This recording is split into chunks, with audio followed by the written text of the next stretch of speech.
Assalamualaikum warahmatullahi wabarakatuh. Selamat datang kembali di channel Pen Invasion, channel yang menyuguhkan video cerita bergambar seputar misteri. Simak terus video dari kami.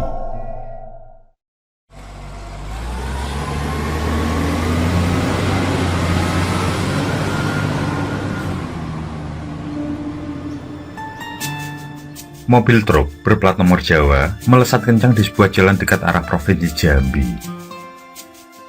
Truk yang dikendarai Husein bersama Ares sebagai kernetnya datang dari Jawa untuk mengambil jeruk madu pesanan mereka di Desa Lempur, Kabupaten Kerinci, merupakan sebuah daerah yang terletak di bagian paling ujung barat Provinsi Jambi yang merupakan daerah pertanian. Yang paling terkenal adalah kulit manisnya yang paling berkualitas di dunia dan juga ladang teh kayu aro yang menjadi kebun teh terluas kedua di dunia. Ternyata Kerinci juga menjadi salah satu pemasok jeruk terbesar di Indonesia. Dan saat ini adalah keenam kalinya Husein dan Ares datang menjemput jeruk di sana. Hal itu dilakukan rutin setiap 2 minggu sekali.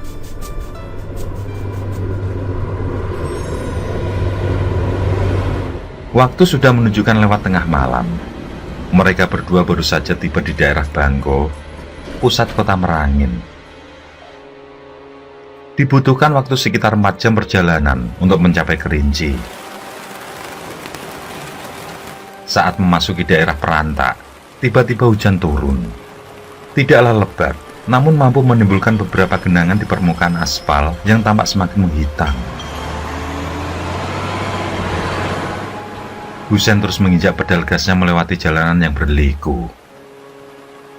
Di sisi kiri badan jalan terdapat jurang yang dalam, di mana terdapat sungai Batang Merangin yang mengalir dari Danau Kerinci dan Danau Lingkat di bawahnya. Aliran itu bermuara di sungai Batanghari. Mereka harus menahan lapar yang menyerang hingga sampai di warung makan Desa Muara Hemat nanti. Jalan lintas Kerinci Merangin sebenarnya tidak kalah mengerikan dengan jalan lintas kilometer 15 yang menghubungkan Kerinci dan pesisir selatan Sumatera Barat. Jalan ini terkenal angker dan berbahaya. Sering runtuh juga putus akibat longsor yang terjadi. Di jalan ini juga sering terjadi kecelakaan yang merenggut banyak nyawa.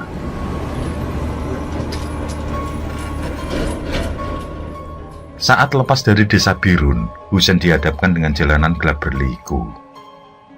Seperti biasa, Husein mengurangi kecepatan sambil berhati-hati memperhatikan garis jalan yang seketika berbelok tajam, kadang juga mendaki dan menurun.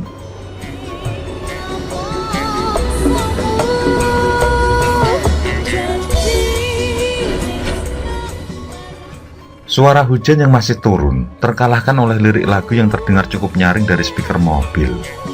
Sesekali Ares turut bernyanyi untuk meredakan ketegangan.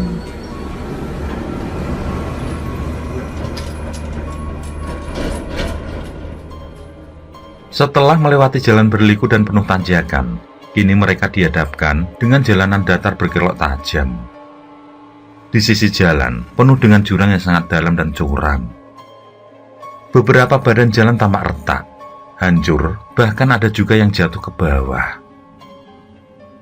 Waktu menunjukkan pukul 3 dini hari, jalanan tampak sepi, tidak ada kendaraan yang melintas. Truk terus bergerak pelan, mengikuti liku-liku jalan dan menghindari jurang demi jurang yang tersebar di samping kiri.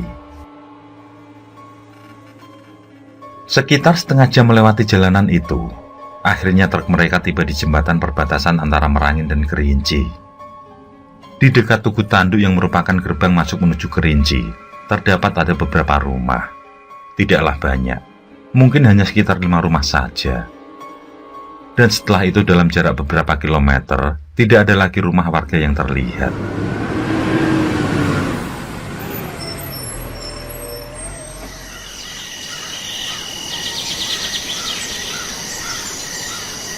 Tidak lama kemudian, tiba-tiba Husein menghentikan truknya. Saat Ares bertanya, ternyata Husein sengaja menghentikan di tempat sepi karena ia kebelet pipis. Segera, Husein keluar lalu menuju ke belakang truk. Hujan gerimis masih awet turun, membuat jendela dan kaca spion menjadi buram. Bias cahaya lampu sen terlihat cukup terang berkedip kemerahan di belakang.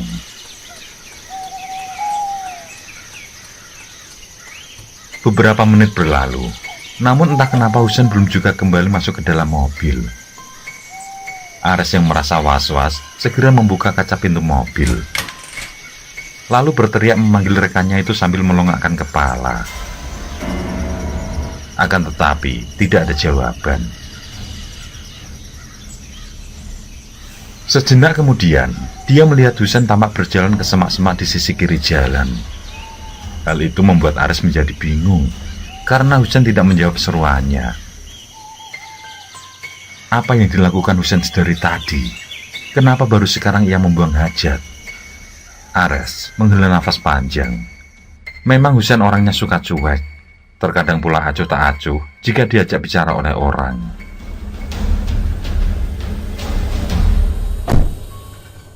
Ares kembali menutup kaca pintu mobil, lalu memutar lagu kesukaannya.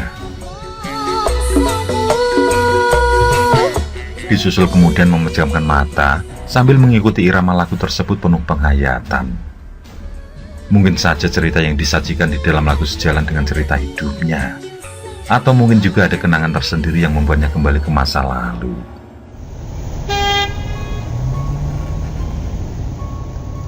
Tidak berapa lama kemudian, lewatlah sebuah mobil sedan dari arah belakang. Saat melewati truk, mobil yang melesat kencang itu membunyikan klaksonnya, yang membuat Ares tersadar kembali. Dia segera mematikan speaker, dan kemudian bergegas keluar untuk mencari Husen. Tidak lupa dia membawa senter kecil yang selalu tersaji di dashboard. Saat tiba di belakang mobil, dia tidak menemukan Husen di sana. Dia pun berteriak memanggil rekannya itu. Akan tetapi, tetap saja tidak ada suara sahutan. Ares pun segera berjalan agak jauh ke belakang, ke lokasi di mana dia melihat Husen terakhir kali. Anehnya, dia juga tidak menemukan Husen di sana. Ares yang mulai tegang terus berteriak memanggil Husen. Hujan gerimis terus berjatuhan lembut dari langit tanpa henti.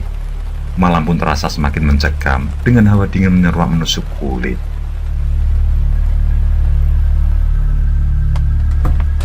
Ares kembali ke dalam mobil untuk mengambil mantel hujan. Dia juga menekan tombol klakson berkali-kali, berharap Husen mendengar dan segera kembali. Namun Husen tidak juga muncul menampakkan diri. Hal itu membuat Ares menjadi panik. Lagi-lagi dia keluar mobil untuk mencari keberadaan rekannya itu. Dia terus berteriak memanggil sambil menyisir setiap lokasi. Tidak ada tanda-tanda keberadaan Husen.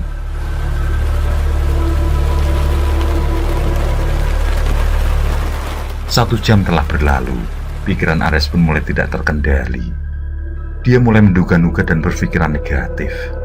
Jangan-jangan Husen diterkam harimau, seperti kejadian beberapa minggu lalu yang menimpa seorang pemuda di desa Perenta.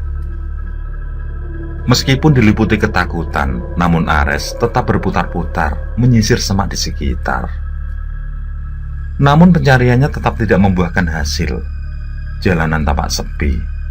Ares tidak tahu lagi apa yang harus dilakukan untuk menemukan Husen. Entah mengapa, tiba-tiba saja bulu kuduknya meremang. Dia merasa kalau ada yang memperhatikan dari balik gelap di seberang sana. Ares pun segera berlari kembali ke dalam mobil. Tidak seberapa lama, dari kejauhan terlihat ada pancaran cahaya yang berjalan menembus gelap. Ketika tahu jika cahaya yang mendekat itu adalah sebuah sepeda motor, dengan segera Ares menghentikannya untuk meminta pertolongan. Dua pria itu pun berhenti dan menepikan motor di samping truk. Dengan tergesa-gesa, Ares menceritakan tentang apa yang dialami. Hingga akhirnya, jalanan mulai ramai dilalui oleh banyak kendaraan. Sebagian ada yang lewat, ada juga yang ikut membantu mencari keberadaan Husen. Hingga hari berlanjut siang, Husen belum juga ditemukan. Pihak kepolisian juga tim SAR sudah berdatangan dan turun ke lokasi. Mereka menyusuri hutan demi hutan di sekitar, namun Husein menghilang tanpa jejak. Pencarian terus berlanjut. Para tim pencari bahkan sudah banyak yang turun ke bawah tebing yang berjarak sekitar 1 kilometer, di mana Ares melihat Husein terakhir kali. Barangkali saja Husein berlari karena dikejar sesuatu, lalu jatuh ke sana. Akan tetapi, semuanya tetap nihil. Mereka belum juga mengendus keberadaan Husein.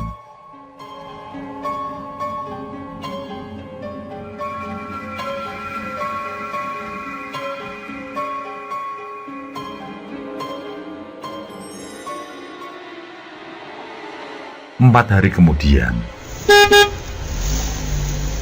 sebuah mobil travel dari Kerinci menuju Jambi melintas di area jalan tersebut. Sang sopir dikejutkan dengan kemunculan seorang pria aneh, tengah memegang dedaunan di tangan kanannya. Pria itu berjalan dari dalam kebun sawit yang berada di tepi jalan sambil memakan dedaunan yang dipegang. Sang sopir pun menghentikan laju mobil, lalu menemui pria tersebut. Karena dalam kondisi yang aneh ketika ditanya, maka dibawalah menuju perkampungan terdekat. Sang sopir berhenti di lokasi pencarian yang masih dilakukan. Dengan segera diberitahukan pada orang-orang di lokasi bahwa telah ditemukan seorang pria misterius. Ares yang masih berada di sana pun sangat terkejut, karena laki-laki itu adalah Husein. Jarak antara sopir travel menemukan Husein dengan lokasi kejadian sekitar 3 km lebih. Kaki Husein penuh dengan darah akibat terluka oleh duri-duri yang tersebar di dalam semak. Bajunya pun juga sobek sana-sini, terlihat seperti orang gila. Selain itu, dia juga memakan daun dan rumput yang dipegang, sehingga membuat gigi dan mulutnya menjadi terlihat hijau. Ketika ditanya, Husein tidak menjawab dan hanya memandang dengan tatapan kosong. Setelah dibawa ke rumah penduduk di perkampungan terdekat, atas saran dari seorang warga, didatangkanlah seorang tetua kampung. Yang dari ritual yang dilakukan orang tersebut, pada akhirnya Husein mulai tersadar. Sebelum menceritakan tentang apa yang terjadi, terlebih dulu Husein disuruh membersihkan badan, berganti baju, dan istirahat karena terlihat pucat dan capek. Ares sendiri merasa tenang melihat kondisi kawannya yang mulai membaik. Kini tinggal menunggu benar-benar pulih. Setelah mandi dan berganti baju, Husein tidak langsung beristirahat, tapi duduk di dekat Ares membaur dengan warga yang masih berkerumun. Dia mengucap terima kasih atas bantuan mereka semua. Setelah itu, barulah dia menceritakan tentang peristiwa yang menimpanya.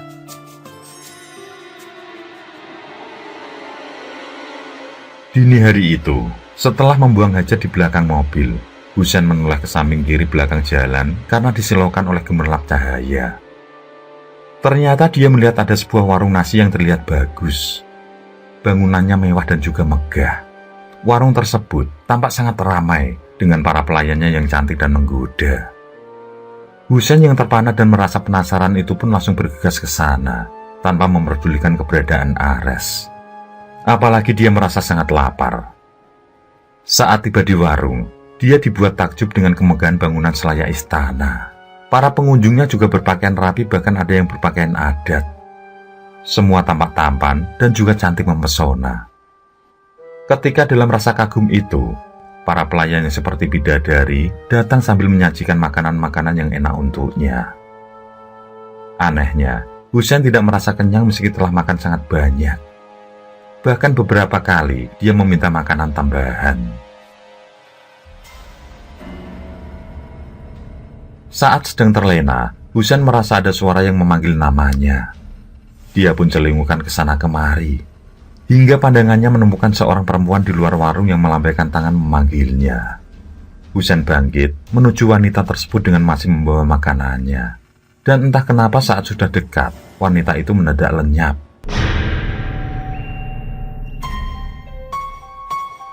Begitupun dengan warung yang ditinggalkannya, semua tinggal belantara. Dan entah bagaimana pula, tiba-tiba dia berada di tepi jalan dengan sopir yang tidak dikenali. Dia yang masih bingung dibawa ke mobil truknya yang masih terparkir di pinggir jalan dan orang-orang terlihat ramai di sana. Hal itu membuat Husein semakin kacau pikirannya. Dan ketika dilakukan ritual oleh tetua kampung, dia merasa pundaknya sangat berat seperti ada yang digendong. Husein merasa benar-benar sadar pada saat terdengar suara teriakan menggema. Suara sosok perempuan itu semakin menjauh dan lambat laun dia merasa tubuhnya ringan kembali. Husein menghela nafas berat ketika usai bercerita. Tuturnya itu dilanjutkan oleh tetua kampung yang masih berada di sana, yang menurutnya Husein telah terseret ke alam istana jin, dan yang membawanya ke sana adalah sosok makhluk tak kasat mata sengaja minta digendong. Namun sosok itu pula yang memanggil dan mengantarkannya kembali ke alam dunia nyata. Semenjak kejadian itu, Husein dan Ares tidak pernah lagi lewati jalan tersebut malam hari. Mereka memilih waktu yang tepat, sehingga tiba di siang hari ketika melintas di sana. Dan mereka juga memilih untuk buang air di lokasi yang aman, di mana ada air untuk bersuci setelah membuang hajat.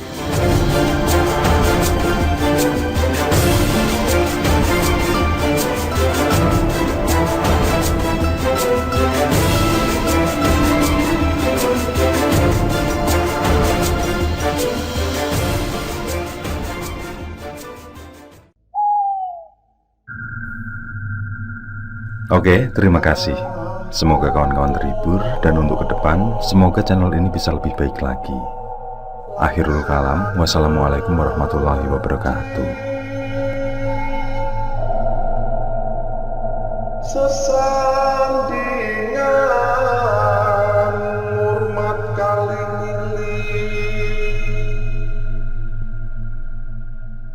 lakukan di muka sana